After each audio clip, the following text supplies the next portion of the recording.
Kita sendiri mensibarkan amar ma'ruf nahi an munkar, pasti dan yakin akan Allah Subhanahu wa taala turunkan rahmatnya, turunkan hidayahnya kepada kami semua menjadi mujtama'un tayyibul akhlaq. Digelandang ke ruang pemeriksaan perlindungan perempuan dan anak Ditkrimum Polda Jambi untuk dilakukan pemeriksaan atas laporan 11 anak korban pelecehan seksual.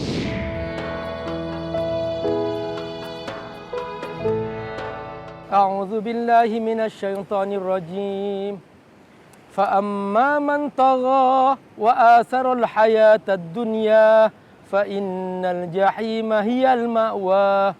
Wa amma man khafa maqama rabbih wa nahan nafsa 'anil hawa fa innal jannata hiyal ma'wa. Sadaqallahul azim. Assalamualaikum warahmatullahi wabarakatuh. Alhamdulillah wassalatu wassalamu ala Rasulillah wa ala alihi wa sahbihi wa mawala. Pemirsa rahimakumullah, Allah Subhanahu wa taala sangat sayang kepada hambanya. Karena itu Allah Subhanahu wa taala meletakkan aturan-aturan. Setiap yang baik Allah perintahkan dan setiap yang buruk Allah haramkan. Dan Allah Subhanahu wa taala menentukan bahwa perzinaan haram karena memang buruk. Karena dengan perzinaan seseorang akan merusak nasabnya. Mencuri Allah haramkan karena mencuri adalah buruk. Sebab dengan mencuri orang akan melakukan segala cara untuk mendapatkan penghasilan, termasuk korupsi. Maka Allah Subhanahu wa taala mengharamkan karena ini merusak kepemilikan harta. Dan Allah Subhanahu wa taala mengharamkan mabuk-mabukan karena ini merusak akal. Allah Subhanahu wa taala memberikan akal kepada manusia supaya dia menjadi manusia.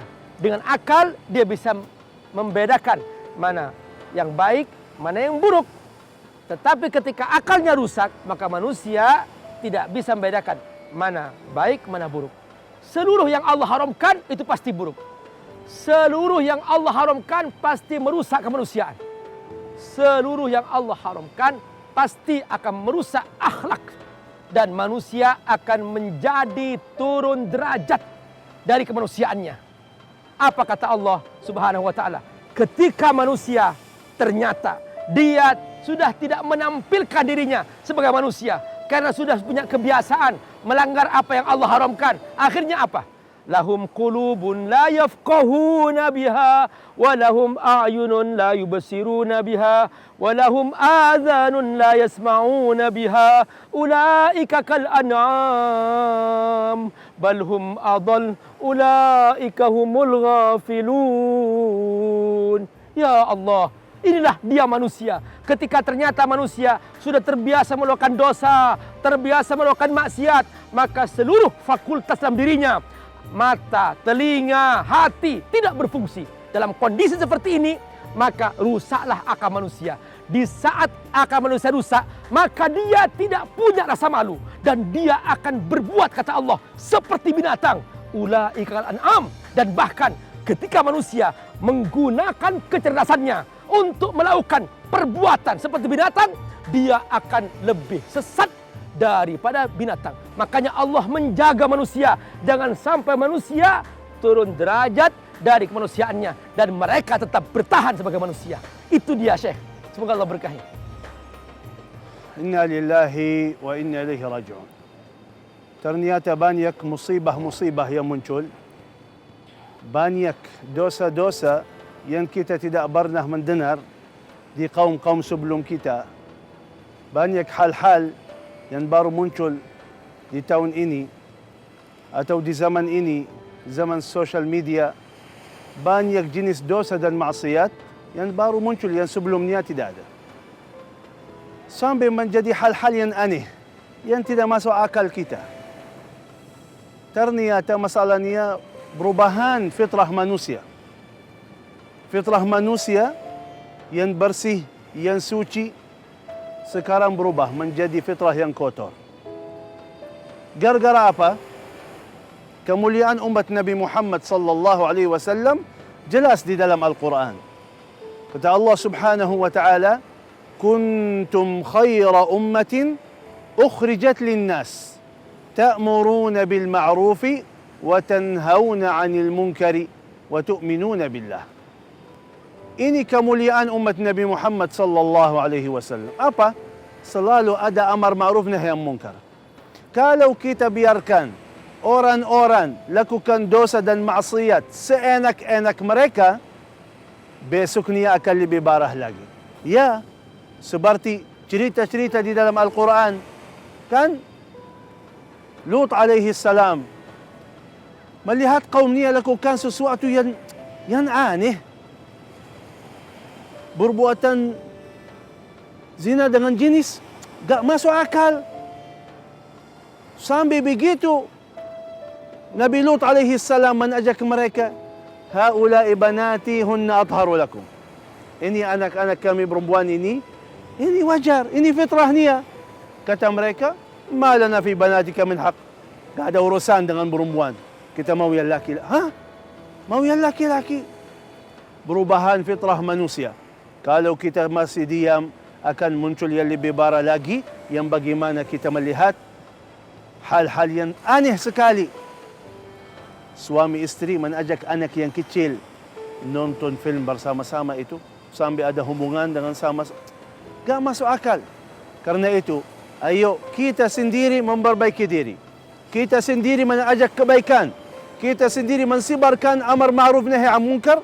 Pasti dan yakin akan Allah Subhanahu wa taala turunkan rahmatnya, turunkan hidayahnya kepada kami semua menjadi mujtama'un tayyibul akhlaq, ma'ruf, baik, semuanya kembali lagi kepada fitrah yang benar, fitrah yang suci. Rekaman video dua pasangan sesama lelaki tengah bermesraan di sebuah kafe di Pancoran, Jakarta Selatan ini memicu keresahan. Warga di sekitar kafe di Jalan Parung Jati Raya Pancoran resah dengan aksi tersebut. Masyarakat menilai tindakan tersebut merupakan penyimpangan seksualitas, moral, dan etika. Benar kata Syekh ketika menceritakan tentang kaum Lut bahwa di puncak semua dosa, ketika manusia sudah terbiasa melakukan berbagai macam dosa, biasa berzina, biasa mabok, biasa diskotik, biasa main hiburan, maksiat tanpa rasa takut kepada Allah, akhirnya mereka mati rasa dan akhirnya tidak punya perasaan untuk merasa berdosa. Perhatikan apa jawaban kaum Nabi Lut ketika Nabi Lut mengatakan bahwa haula'i banati atharu lakum. Ini putri-putriku, pantas buat kalian, ini lebih suci. Apa kata mereka? Malana fi banatika min haq. Mereka merasa bahwa kami enggak ada kepentingan dengan perempuan-perempuan itu. Kami ingin yang sesama jenis kami, sesama laki-laki kami. Mirip seperti perilaku orang-orang zaman sekarang yang mereka itu enggak malu-malunya menonton maksiat, menonton pornografi, mempertontonkan pornografi, mengajak orang lain untuk menonton juga, mengajak anak kecil yang mereka belum waktunya diajak untuk melakukan dosa yang sama. Ini dia. Dan mereka tidak punya rasa malu. Sudah hancur kemanusiaannya. Seperti inilah dia ketika seseorang sudah tidak punya rasa malu. Ketika seseorang sudah menuhankan hawa nafsunya. Perhatikan apa kata Allah Subhanahu wa ta'ala surat An-Nazi'at yang kita bacakan tadi di pembukaannya. Perhatikan apa kata Allah. Fa amma man tagha wa asarul hayatad dunya fa innal jahima hiyal ma'wa.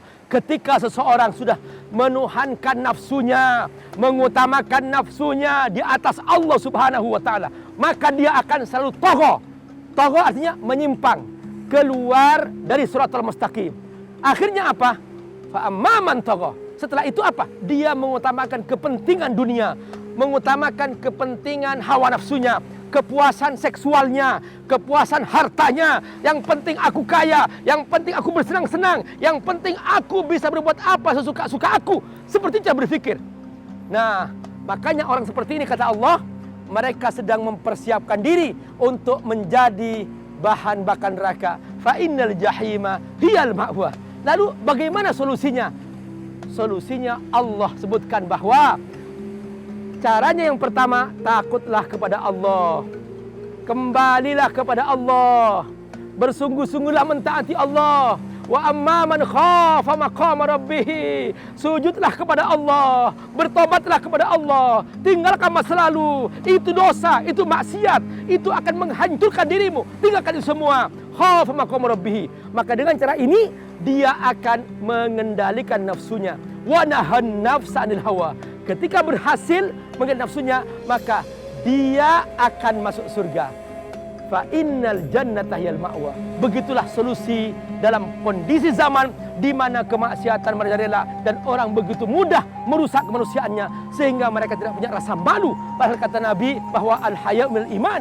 Ketika seseorang masih punya rasa malu, berarti dia masih punya iman. Bayangkan coba, ketika seseorang enggak punya rasa malu, mempertontonkan auratnya, maksiatnya di depan banyak orang, di depan anak-anak, berarti dia sudah tidak punya iman. Itulah dia yang membahayakan. Ya Syekh. Betul. Al-haya'u minal iman. Tanda iman masih ada rasa malu dalam hati kita. Dan sebaliknya, wa idza lam tastahi fasna' ma syi'ta. Subhanallah. Ahli hikmah mengatakan, kalau sudah rasa malu itu hilang dalam hati orang, dalam akalnya, dia bebas melakukan apa aja, semuanya menjadi bebas. Artinya, harus kita menjaga diri, menjaga keluarga, menanamkan rasa malu dalam hati mereka, malu kepada Allah, menghormati dirinya, menghormati manusia, dan selalu lakukan yang baik. Bagaimana? Sibuk dengan baik, sibuk dengan akhlak yang mulia, sibuk dengan taat, akan otomatis anda jauh dari dosa dan maksiat. Gak ada solusi kecuali kembali kepada Allah. Biar kita selamat, dekatkan diri kepada Allah, sibuk dengan taat dan ibadah kepada Allah, jaga dirimu, jaga anak-anakmu. Mudah-mudahan berkah ketaatan kita kepada Allah, Allah lindungi kami semuanya. Fallahu khairun hafidha wa huwa arhamur rahimin. Di bulan yang penuh berkah ini, bulan suci Ramadan, kita ambil kesempatan sebelum azan maghrib, doa ni yang mustajab. Mari sama-sama kita doa biar Allah jaga hati kami semuanya, biar Allah berikan hidayah kepada kami semua, biar selalu taat kepada Allah dan jauh dari maksiat dan dosa. Bismillahirrahmanirrahim. Alhamdulillahi rabbil alamin. Hamdan kathiran tayyiban mubarakan fihi kama yuhibbu rabbuna wa yarda. Allahumma salli wa sallim وزد وبارك وأنعم على سيدنا ونبينا محمد وعلى آله وصحبه وسلم تسليما كثيرا. يا الله يا حي يا قيوم يا رحمن يا رحيم يا ذا الجلال والإكرام اهدنا في من هديت. Berikanlah hidayah kepada kami semua, biar selalu taat kepadamu. Ya Allah, di bulan suci Ramadan ini, Ya Allah, jadikanlah fitrah saya fitrah yang suci. Ya Allah, di bulan suci Ramadan ini, berikan hidayah kepada kami, biar menjadi hamba-Mu yang benar-benar la'allakum tattaqun. Ya Allah, di bulan suci ini, bulan Ramadan yang penuh berkah ini, Ya Allah, berikan taufik-Mu kepada kami semua, biar selalu kita taat kepada-Mu, biar selalu kita lari kepada-Mu, biar kita selalu munajat kepada-Mu, Ya Arhamar Rahimin. Jaga dan lindungi kami, keluarga kami, anak-anak kami dari fitnah dunia, dari segala musibah dunia. Ya Allah, Ya Dzal Jalali wal Ikram, aku titip diriku, aku titip keluargaku. Ya Allah, jagalah mereka, Ya Allah. Fallahu khairun hafidha wa huwa arhamur rahimin. Jagalah akhlak kami, jagalah fitrah kami, biar selalu mendapat kemuliaan dunia dan akhirat. Amin ya rabbal alamin. Rabbana aslih lana ahwalana wahdina bihudak waj'al a'malana fi ridak. Taqabbal siyamana wa qiyamana wa salih a'malina waghfir lana dhunubana wa israfana fi amrina. Rabbana atina fid dunya hasanah wa fil akhirati hasanah wa qina adhaban nar. Wa sallallahu wa sallam ala nabiyyina Muhammad wa ala alihi wa sahbihi ajma'in. والحمد لله رب العالمين.